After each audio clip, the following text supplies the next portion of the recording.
It's okay. Off your mic. It's okay. She off your mic. Chai! Now wow, people wey suppose talk truth to power don't off mic. And if we talk, now 500,000 they go summer us, call them hate speech. But fear not, Maiyegun don't come. Him go torchlight every corner, nooks and cranny of all these bad people where they spoil our country.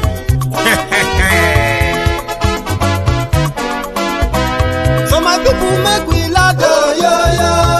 Maiyegun don't come, oh, yo. My people make we shout, oh, yo. Maiyegun don't come, oh, yo. Maiyegun don't come, man of the masses, oh, yo.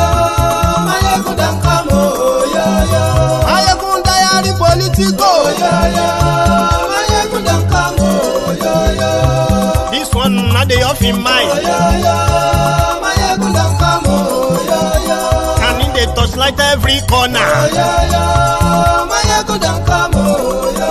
Okay, some people be they holla say they want the power. Chai. Them be promise us say we go get light and power. Nah. Them hustle sote they can't get the power. But now they know they do anything with the power.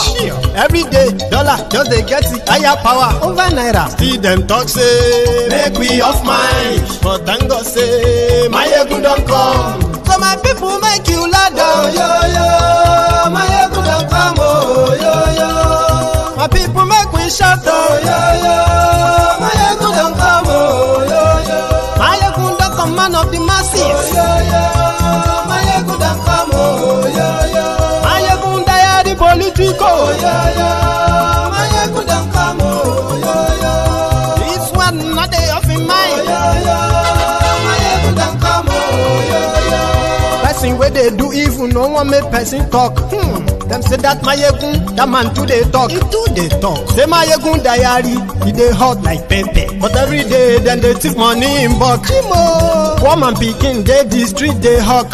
Still them talk say make we no talk. But thank God say Maiyegun don't come. So my people make you.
Good afternoon.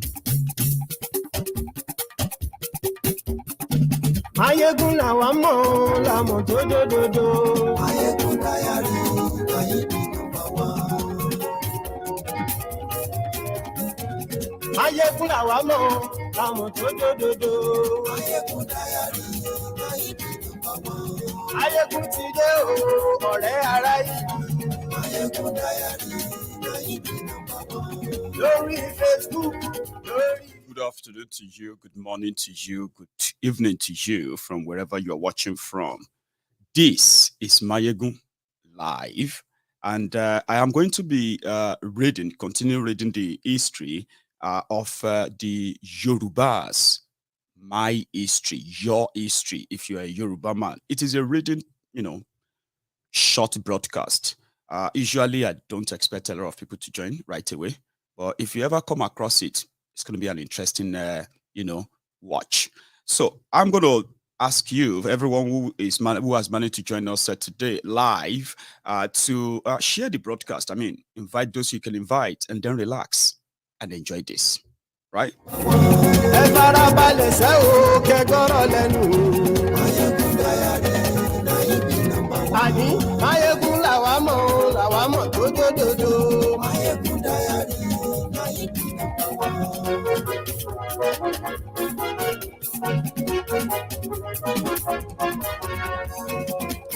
It is live. àní ẹ̀sùn ra kì í. Thank you. Just a few days ago, we started reading the history of the Yorubas from the earliest times to the beginning of the British Protectorate, the colonialism, as well. Written by Samuel Johnson. However, we've gotten to the second chapter of this. If this is your first time of listening, you probably will be able to catch up. If you watch the first chapter, the intro and others. Now I'm going to go straight to the second chapter, which is the origin of the tribes in Yoruba land. How did the tribes in Yoruba land come to be? Where did we come from? Who are our progenitors? How did we come to become one as Yoruba people, bind by one goal, or let me say bind with one goal of as a people, so to say. However, I'll read if you would indulge me. So we'll start with this: the origin of the tribes in Yoruba land. All the various tribes of the Yoruba nation trace their origin from Oduduwa and the city Ile-Ife. In fact, Ile-Ife is fabled as the spot where God created man, white and black, and from whence they dispersed all over the earth. We have seen in the previous chapter, which are the principal tribes that sprang from Oduduwa's 7 children, viz. The Yorubas proper from Oromiyan, the Benins, the Ilas, Owus, Ketus, Sabes, and the Popos. Some of the other tribes were offshoots of one or other of these, as we shall see further on. Some authentic tradition will be given relative to the formation of some of them. An important fact which must also be borne in mind is that the country was not altogether unpeopled when Oduduwa and his party entered it from the east. The probability is that the aboriginal inhabitants were conquered and absorbed, at least at the central, if not at the remote provinces of Yoruba Kingdom. In ancient patriarchal times, the king of a country was regarded as the father or progenitor of his people. This view will to some extent explain what would otherwise appear to be a marvelous, if not impossible, instance of fecundity in any one king. Example, Oromiyan, peopling so vast a region as that attributed to him in so short a time, the more warlike the king, the more extensive his dominion, and the more numerous, it would seem, his progeny. In fact, we may also take it as proved that as Oromiyan and his army, as well as his brothers, pushed on their conquest in every direction, the princes and the warlords were stationed in various parts to hold the country, and from them sprang the many provincial kings of various ranks and grades now existing. This also accounts for the tradition that the Yoruba sway once extended as far as Ashanti and included the Gas of Accra. For the Gas say that their ancestors came from Ile-Ife, and the constitution of the Ga language is said to be more like Yoruba than like Fanti. the language of the Gold Coast, and the area in which the language is spoken is strictly limited. And certainly, until recent times, the Popos and Dahomians paid tribute regularly to Oyo as their feudal head. It is certain, therefore, that the generals and warlords of Oromiyan pushed on far beyond the limits of Yoruba country as now known, and although in places remote from the center, as the Benis and Shekiris in the east, and the Popos, Dahomians, and Gas in the west, the Yoruba language is not spoken. Yet the knowledge of it exists among the ruling chiefs and the priestly caste who still maintain their connection with Ile-Ife, the place of their common origin. This view will also, to some extent, explain the mutual understanding and bond of sympathy existing between the Ifes, Ekitis, and allied families as remnants of the largely diluted Aboriginal elements, still having many things in common and their natural antipathy more or less to the Oyos or Yorubas proper.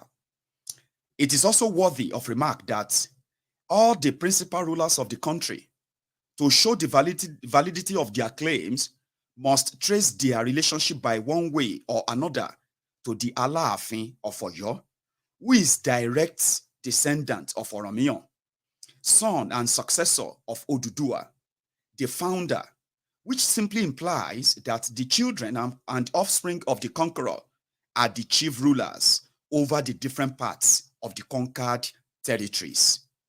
Now, to start with, the Yoruba proper. Oromiyan was already distinguished as a brave and warlike prince during his father's lifetime, and he probably owed his succession to these facts, as was usual in those stormy times. On his ascension to the throne, when he set out from Ile-Ife on his famous expedition to Mecca to avenge the death of his great-grandfather, he was certainly accompanied by his conquering hordes. And if we trace his route from Ile-Ife northwards to the banks of the Niger, whence he turned westward to the borders of the Baribas, and then to the ancient Oyo, which he founded and where he settled, and from whence he spread southward towards the coast, we shall see that the people embraced his vast region, this with the Ifes in the east, the Niger on the north, the Baribas on the west, as well as the Dahomians and the Egbados on the south, are those known as the Yorubas proper, or as they are generally termed by the other tribes, the Oyos, and are the so-called descendants of Oromiyan and the cream of his conquering army. These then constitute Yoruba proper. We have stated in a previous chapter how they are divided into 4 districts, provinces. But there has always been among them a bond of sympathy and union. Apart from what they have in common with the other tribes, they have always retained their loyalty, more or less, to the successor or successors of Oromiyan, their common father. Even when the revolutionary wars left the country no longer united under one head, as in the days of Shango, down to those of Abiodun. Now, the Egbas. The Egbas are a small offshoot of the Yorubas proper, who occupy the southeastern districts of that province. They originally occupied the area bounded by certain imaginary imaginary lines drawn, say from Ijaye to meet the Ogun River at Olokemeji, and along it to his mouth, and another from the same point via Ibadan to the west of Jebu Remo down to the coast. They lived in hamlets and villages for the most part independently of one another and never under one rule. All the principal families of the Ejibus trace their origin from Oyo. Hence, the common saying, Ejibus who have not their roots, they say Ejibus who have not traced their roots to Oyo as slaves, that is, belong to the conquered aboriginal population. Most of the chiefs sprang from the shores of Oyo. It would seem then that during the wars of conquest, a number of these warlike shores, under the leadership of the king's half-brother, was detached from the main army, carrying their arms to those regions where they subsequently settled in the immediate neighborhood of the Owus. Abeokuta, as we now know it, of course, had no existence then. Each of what is now called the townships was a separate village or hamlet with its own chief. They were loosely grouped into 3 divisions, but rather independent of one another, but all acknowledging the king's brother, the Alake, as their primus. They were Egba, Agbenyi. These were the Ejibus proper and nearest the Jebu Remos. The principal towns were Ake, the chief town, Ijehu, Kemta, Ikporo, Igbore, etc. The other parts were Egba Okeono, that is, those situated near the banks of the river Odo Ono. Oko, the chief town, Ikereku, Ikija, Idomapa, Odo, Odo, etc. And their chief is called the Oshile of Okeono. Then the third of Ejibus are the Egba, Agura or Bagura. These were situated near the Oyo districts, and indeed, they contain genuine Oyos in large numbers, and generally, they partake of their characteristics largely. Hence, they are nicknamed Oyos among Ejibus. The principal towns were Agura, the chief town, Agura, the chief, right? Ilugun, Ibadan, Ifaye, Ika, Ojo, Ilawo, and so on. The Ejibus were on the whole few in number and occupied a limited territory. This can very well be proved by the fact that after a period of more than half a century, they have been compelled by stress of circumstances to live together within one wall. And in spite of large accessions from other tribes, they still form but a single large town. Situated, as they were then, far from the center of life and activity, they were little thought of.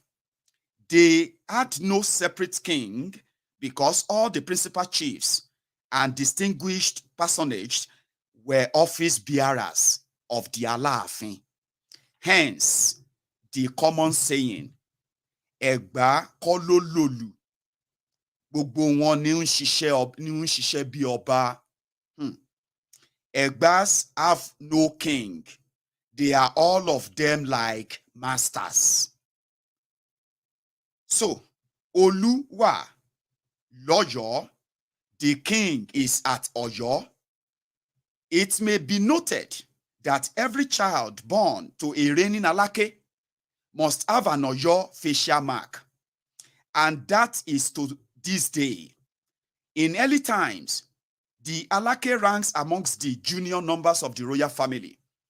For that reason, there has never been a district royal family among the Egbas. The chief rulers in each division were usually elected by divination, that is Ifa, from any one of the 153 townships. And Nikijaman, for instance, has been king of Itesi. And Nijeuman, Analake, etc., as we shall see in the appendix. In this respect, also, the Baguras differ from the others. In later times, at Abeokuta, one Jibode, a wealthy trader and traveler, who vainly endeavored to obtain the primacy of Ake, left children and grandchildren who eventually attained the coveted position, which was a singular instance of more than one member of a family becoming an Alake. But then they were all born in different townships.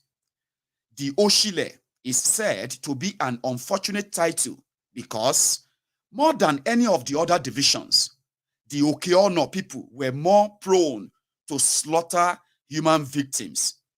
Every time the Oshile entered the Ogboni house, he must walk on the blood of a male victim. And when he comes out on that of a female victim. Also that Oshiles never die a natural death. When their excesses became unbearable, they were usually stoned to death. Hence, the appellation of their chief town, Oko, that is a pelting stone, or Oko. For that reason, the Egbas were reluctant to resuscitate the title at Abeokuta until Governor McCallum of Lagos in 1897, on the occasion of the Queen's Diamond Jubilee, ordered the Egbas and others to reorganize their government and fill up vacant titles. Since the destruction of the city of Owu, as we shall see below, and the unification of the Egba villages, the Owus have domiciled amongst them. Hence, the so-called 4 united kings of the Egbas, although Owu is not Egba. So, we now go to the Ejibus. The Jabuzz of Jurubaland. The origins of the Ejibus has been variously given. One account makes them spring from the victims offered in sacrifice by the king of Benin to the god of the ocean. Hence the term Ejebu from Ibu, the food of the deep. The Ejibus themselves claim to have descended from Obanita or Banta, as they say of themselves, Ogetiele, Eru Obanta, that is, Ogetiele, servant of Obanta, Eru Obanta, rather. But who was this Obanta or Obanita? Tradition says he also was a victim of sacrifice by the Olowu or king of Owu. It was said that the Olowu offered in sacrifice a human being where 2 roads cross. This was termed Ebo Ni Ita, a sacrifice on the highway. The victim was being mangled and left for dead. He, however, revived at night and crawled away into the forest, where he subsequently recovered and survived. He lived on fruits, on the chase, and then did a bit of farming. with an excess of population. Being the oldest man met in those parts, he was regarded as the father, and subsequent generations call him their ancestor. And so the Jebu tribe was formed, and the term Ebonita, a sacrifice on the highway, was converted to Obanta, a king on the highway. There was really nobody of that name. A forest is still shown near the village of Aha, where he is annually worshipped, from whence he was supposed to have ascended into heaven. It is rather curious that both accounts should have made them, descendant from the victims of human sacrifices. This latter account is reconcilable with the former, which says they are the food of the deep, the Ejibus, for the population of which Ebonta was the head, may have been largely augmented by the victims of the ocean, so as to give the name Jebu to the whole of them. There are also other important facts and curious coincidences connected with the Ejibus, which have strong bearings on this tradition of their origin. One, of all the Yoruba tribes, with the exception of the Ifes, the Ejibus were the most addicted to human sacrifices, which they practiced up till 1892, when the country was conquered by the English. The victims also usually offered to Obanta annually was always a human being. But this was never killed.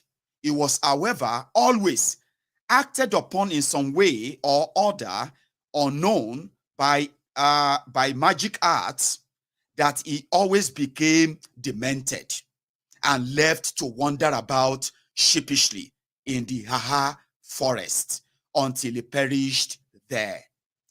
This is, no doubt, due to the fact that the ancestor, Ebonita himself, was a victim, was not killed outright. 2.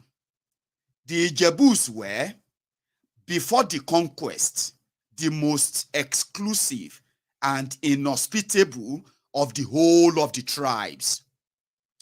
Very few, if any, outsiders were ever known to have walked through the country with impunity under any circumstance whatever. Not a few those who attempted to do so, were never seen nor heard of anymore. Ejibus, until the conquest of the English, never allowed strangers, visitors, to visit their country. If you dare, you are likely never going to come back. Our own ancestors even had to fight war with the English after they have conquered everywhere, and we're just the only stumbling block, the Jebu, and that led to what they call the Jebu War History. Now, listen to this. So that's not the only thing they said anymore.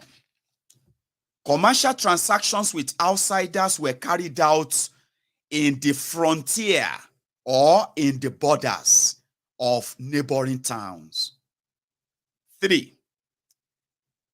And if the latter account of their origin from the Owu victims be the correct one, it is very singular indeed that it was mainly due to the Ejibus with their firearms that the Owus hold their fall and complete annihilation as an independent state to this day.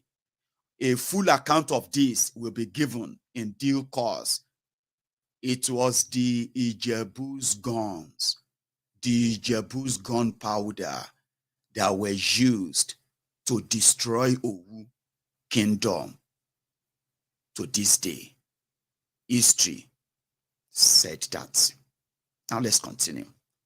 Now, the king of the Jebu is known as the Awujale. Its origin was thus given by authentic tradition, the event with which it is connected having occurred within authentic history. There were formerly two important towns called Owu Ekpole and Iseyin Odo in a district between the Owus and Ifes. They were settlements from the city of Owu and Iseyin, respectively. A quarrel once arose between them on the matter of boundaries, and the dispute, having been carried on for many years, developed into an open fight, and both the Olowu and the Owoni of Ife, both being interested parties, were unable to put an end to the strife. Messengers were now sent to the king at Oyo, who sent out a special Ilari and a large number of attendants to put an end to the strife. The people of Anilari being inviolable, it came and settled down between the two contending parties in the midst of the dispute plots, and thus compelled them to keep the peace. The Ilari was named Agbajaile or Alajaile, an arbiter of landed disputes. This term was subsequently softened. This term was subsequently softened down to Awujale. This event occurred during the reign of King Janyi. As it was customary to pay royal honors to the king's messengers, out of courtesy, this Ilari was accorded royal honors in due form, and he remained there permanently and became the king of that region over the Ejibus, who up to that time had no tribal king of their own, and rather held themselves aloof from their neighbors. Subsequently, he removed to Ode. The Awujale ranks after Oyo provincial kings such as the Onikoyi, Olofa, Aresa, Aseyin of Iseyin. Now, the origins of the Ijeshas and Ekitis of Yoruba land. Two accounts are given of the origins of Ijeshas. Both may practically be regarded as in the main correct, so far as they are not really contradictory. For it would appear that the Ijeshas of the present day are not the same people, or rather, not the descendants of the aboriginal inhabitants of that province. The first account relates to the earliest period, when the Yorubas have just entered into and subdued the country, and Alaafins then resided at Ile-Ife. That is, prior to the reign of Shango. Human sacrifices were common in those days, and in order to have victims ready to hand, it is said that a number of slaves were purchased and located in the district of Ibokun. There they were tended as cattle under the care of Owaju, and from them selections were made from time to time for sacrificial purposes. Hence the term Ejesha, from Ije Orisha, the food of the gods. They are described as stumpy, muscular, and sheepish looking, with a marked want of intelligence. They never offered any resistance to this system. Hence the saying, Ijesha Omo Owaju Ti Ife Opoya, meaning Ijesha's children, that when the nations began to disperse from Ile-Ife and members of the royal family were appointed kings, rulers in diverse places, a young and brave scion of the house was appointed the first Owa or king over the Ijeshas, but that he returned to the Alaafin and complained that his territory was too small and his subjects few. And the Sir thereupon ordered a large bundle of sticks to be brought to him. And these sticks he converted into human beings for the Owa in order to increase the number of his subjects. Hence, to this day, the Ijeshas are often termed by their neighbors or Moigi, offsprings of sticks. This, of course, is a pure myth. It's not true. Okay? It's a pure myth invented by their more wily neighbors to account for the notorious characteristics of the Ijeshas generally, who are as proverbially deficient in wit as they are remarkably distinguished for brute strength.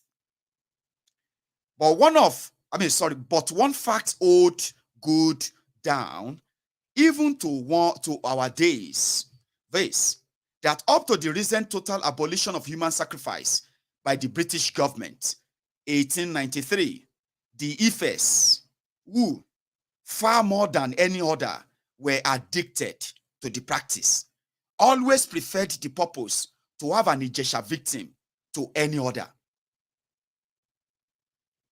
That's sad, isn't it? Such sacrifices were considered more acceptable, the victims being the food of the gods. This preference was the cause of more than one threatened rupture between the Ifes and their Ijesha allies during the recent 16 Years' War, and would certainly have developed into open fights, but for the Ibadan army vis-a-vis threatening them both. The other account relates chiefly to the present-day Ijeshas of Ilesha, the home of the gods, the chief town. According to this account, they hailed from the Ekitis, or, as some would more correctly have it, they were the Ijeshas from the neighborhood of Ibokun, who first migrated to Ipole near Ondo, and thence back to Ijesha. It appears that a custom then prevailed of going out hunting for their king 3 months in the year, and on one such occasion, they found game so plentiful in the neighborhood of Ilesha. The climate was agreeable, the country well watered, and the Ijeshas there extremely simple, peaceful, and unwarlike. Probably the remnants and descendants of the old sacrificial victims, whilst at home, they endured much oppression from their Owa that they there and then conceived and carried out the idea of settling on the spot at once, making it their home, and of reducing into subjection the reducing into subjection the aboriginal inhabitants. These objects were easily enough accomplished, but they spared the principal chief, a kindly old gentleman who had an extensive garden plantation rather. It was called Oba Ila, that is Oba Ila, that is Okra King. So, from his okra plantation, and he was placed next in rank to the chief of the marauders. That nickname is continued to the present time as a title, Obala, and is conferred on the most distinguished chief after the Owa of Ilesha. It would appear then that although the term Ijesha is retained by the people of that district, and those who are ignorant of the origin of the term take some pride in it, yet it is evident that the present inhabitants are not all of them the descendants of the aboriginal settlers. The food of the gods but are largely from the Ekitis. By admixture, the pure type Ijeshas are now and again met at Ilesha and neighborhood. This fact is further shown by the want of homogeneity among the principal chiefs of Ilesha at the present day. For when the town was growing, the settlers did cast about for help. They sought for wiser heirs to assist them in the building up and the management of their country. Example, from the Oyos or Yorubas proper, they had the Odeles from Irehe, the Osawe from Ora, the Saloro from Oyo, and the ancient city, and the Sorundi also from the same city. All these came with a large number of followers from the Ondos, the Loro, and the Salosi from Ijama in the Ondo districts, from the Ekitis, the Arakpate from Ara, the Lejoka from Itaje, and lastly, the Ogboni from the White Cap chiefs of Lagos, Eko. The only one privilege to have on his headgear is the presence of the Owa. The Owa himself is, as we have seen, a junior member of the royal house of Oyo. It is also said that when the town of Ilesha was to be laid out, a special messenger was sent to the Alaafin to ask for the help of one of the princes to lay out the town on the same plan as the ancient city of Oyo.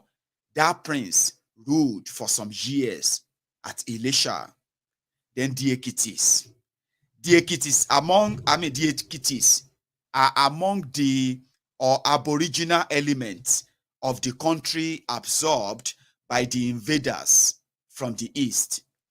The term Ekiti denotes a mound and is derived from the rugged mountainous features of the country. It is an extensive province and well watered, including several tribes and families right onto the border of the Niger. Eastward, they hold themselves quite distinct from the Ijeshas, especially in political affairs. The Ekiti country is divided into 16 districts, each with its own Owa or king. Owa being a generic term amongst them, of which 4 are supreme. The first 4 supreme kings of Ekiti are the Owore of Otun, the Ajeru of Ijeru, the Elewi of Ado, the Elekole of Ikole. Other 16 kings or districts of Ekiti and their kings are Alara of Ara, Alaye of Efon, Alaye, Ajampanda of Akure,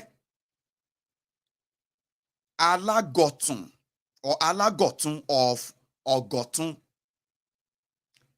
Olojudo or Olojudo of Ido, Ata of Ayede, Oloja Oke of Igbodo, Oloye of Oye, Olomuwo of Omuwo, Onire of Ire or Onire of Ire, Arinjale of Ise, Onitaji of Itaji. The Orogun of Ila is sometimes classed among them, but is only Ekiti in sympathy, being of a different family. An Ijesha account of the Owa of Ilesha and some of the principal Ekiti kings. The Olofin, which is sort of close to Alaafin, king of Ife, had several children, grandchildren, and great-grandchildren. Amongst them were the king of Ado or Benin, the king of Oyo, the Oshomawe of Ondo from a daughter, the Alara of Ara, the Ajeru of Ijeru, the Alaye of Efon, the Owore of Otun, the Orangun of Ila, the Aregbajo of Igbajo, the Owa Ajaka of Ilesha. When the Olofin became blind from old age, he was much depressed in mind from this cause. Efforts were put forth to effect his cure, all of which proved fruitless. When a certain man came forward and prescribed for him a sure remedy, which among other ingredients contained salt water, he put this case before his children, but none made any effort to procure some for him, save his youngest grandson.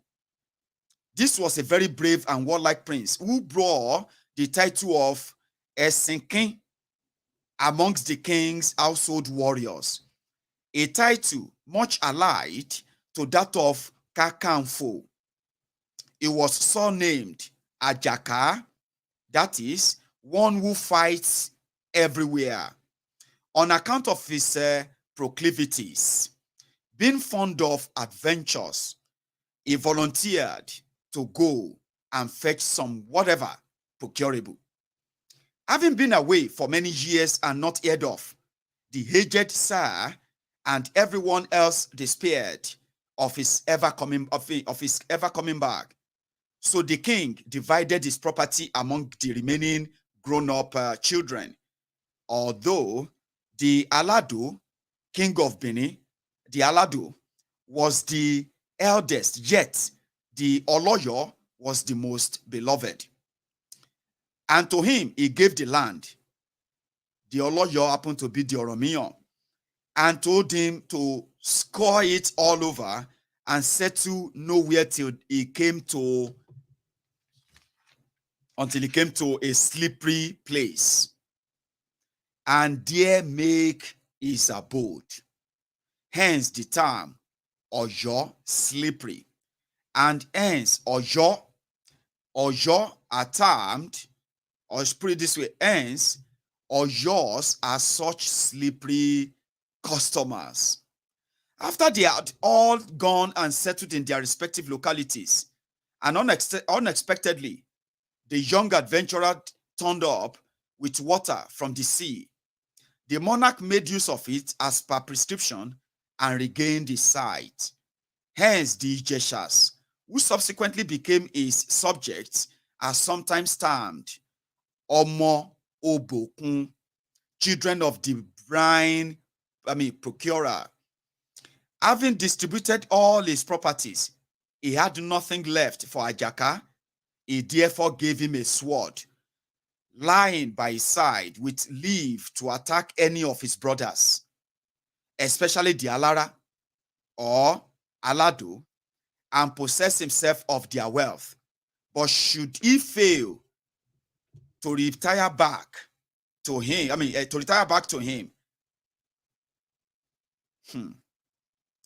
hence the appellation Owa Ajaka Onida Raha. That's an appellation if you are from Owa, Obokun, Owa Ajaka Onida Raha. Owa the ubiquitous fighter, a man with a devastating sword. The Owa Ajaka settled a little way from his grandfather, and on one occasion, he paid him a visit and found him sitting alone with his crown on his head. And out of sheer wantonness, he cut off some of the fringes of his sword. Well, cut off some of the fringes with his sword, rather. The old man was enraged by this act and swore that he would never wear a crown with fringes on. The Aregbajo was one of those who had a crown given to him, but the Owa Ajaka paying him a visit on one occasion, saw it and took it away and never returned it. Hence, the king of Igbajo never wear a crown to this day. The Owa also attacked Olojudo and defeated him and took possession of his crown, but he never put it on. On every public occasion, however, it used to be carried before him. This continued to be the case until all the tribes became independent. The Owa's mother, when married as a young bride, was also placed under the care of the mother of Oloyo. Hence, the Alaafin of Oyo often regarded the Owa as his own son. The Orogun of Ila and the Alara of Ara were his brothers of the same mother. The Owani of Ife was not a son of the Olofin, but the son of a female slave of his womb he offered in sacrifice. The Olofin kept the boy always by him, and when he sent away his sons, this little boy took great care of him and managed his household affairs well until his death. Hence, the Oloyo, on succeeding the father, authorized the boy to have charge of the palace and the city, and he sent to notify his brothers of his appointment. So whenever it was asked who was in charge of the house, the answer invariably was Omo Oluwoni. It is the son of the sacrificial victim. This has been contracted to the term Owoni. The Owa and his brothers used to pay the Alaafin annual visits with presents of firewood, fine locally made mats, kola nuts, and bitter colas. The Owore of Otun with sweet water from a cool spring at Otun. This water, the Alaafin first spills on the ground as a libation before performing the ceremonies. The other Ekiti kings used also to take with them suitable presents as each could afford and bring away lavish presents from their elder brother. This Ajaka subsequently became the Owa of the Jeshas. Now finally, the Ondos. The Ondos. The custom of killing twins prevailed all over the country in early times. It has died out all over the greater part of it so long ago. So don't worry about it. It no longer happened. That no one can say precisely when or by whom a stop was put to it. But it happened once upon a time when the practice still prevailed that one of the wives of the Alaafin, King Ajaka, gave birth to twins. And the king was loath to destroy them. He thereupon gave orders that they should be removed with the mother to a remote part of the kingdom and there to remain and be regarded as dead. So she left with a large number of friends and retinue to the site of the present-day Ode-Ondo, then sparsely peopled by a tribe named Idoko, and there settled. Hence the term Hondo, signifying the settlers. The people of the district, knowing who the strangers were, yielded them ready obedience, and strangers became rulers of the district. Probably it was from this time infanticide received his death blow, in Yoruba proper at least. It is said to linger still at Akure and the adjacent regions. But as a rule, in ancient times, whatever the custom set or discountenanced at the metropolis, the effect thereof was rapidly felt all over the country. The Ondos are sometimes classed among the Ekitis, but that is hardly correct. Although lying at the border of the Ekitis, they are really a mixture of Oyos and the Dokos, and their sympathy is with all as Yorubas. Now, that's the first part. I have the part of religion. I have the part of government. So what I'm going to do is that, like I said, I am going to do this for just an hour. I was going to do this for an hour, and I've done that. So it took us an hour to go through the tribes. I know many of you have many questions, possibly, but there's something this indeed will do you.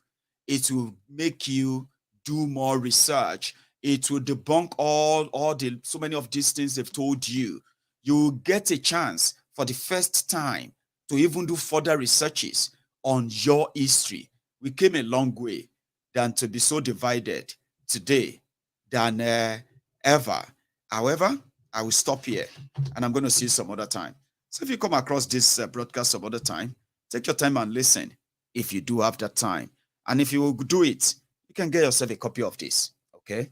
The history of the Yorubas from the earliest times to the beginning of the British Protectorate.